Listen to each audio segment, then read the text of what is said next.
Da bin ich in so einen Hort gegangen, das kann ich mir auch noch sehr gut erinnern. Da war nämlich auch so, da waren 3 Mädchen, Hort war ein Fischl, muss ich dazu sagen. Še dobro se spominjam, da je bilo v zavetišču v naselju Fišl, kjer so bile 3 deklice. Vse se je začelo pod navodnicami popolnoma nedolžno na poti domov. Neumne reči so klicale kot Ausländer. Potlej je postajalo vedno hujše. Vlekle so za mojo torbo, me potiskale, vedno so me zmerjale. Ti si črna, ti si tujka. Na vse zadnje so me porivale, me teple. Ničesar nisem mogla reči, kajti če sem doma kaj povedala, so me zavrnili, češ da pretiravam. Šele po mesecih sem končno povedala učiteljici.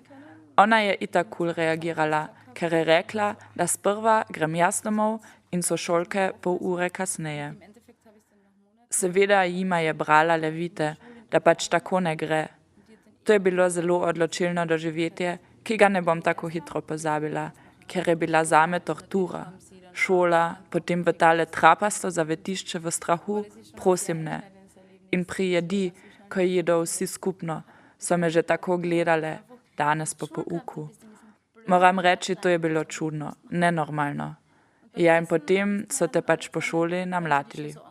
Also es war wirklich filmreif, ich muss ehrlich sagen, es war abartig. Und dann bist du halt dann nach der Schule verdroschen worden.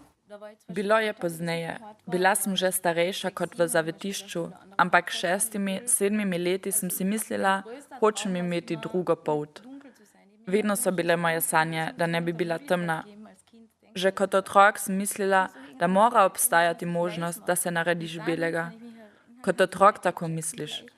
In potem, ko si je Michael Jackson pustil pobeliti kožo, sem si mislila, ljubi Bog, kako cool je to. To me je vsak dan spremljalo, da bi bila drugačna, da bi bila bela. Rada bi bila bela, je bila moja velika želja. S časoma postaneš pametnejši in si hvala Bogu enostavno misliš, da je kar je.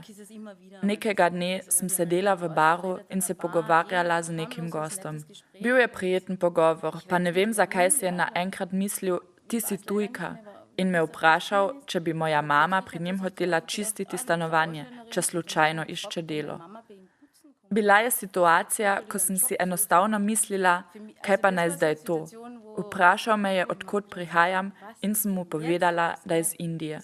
Potem nama je ponudil delo kot čistilki. Dann hat er uns einen Putzjob angeboten.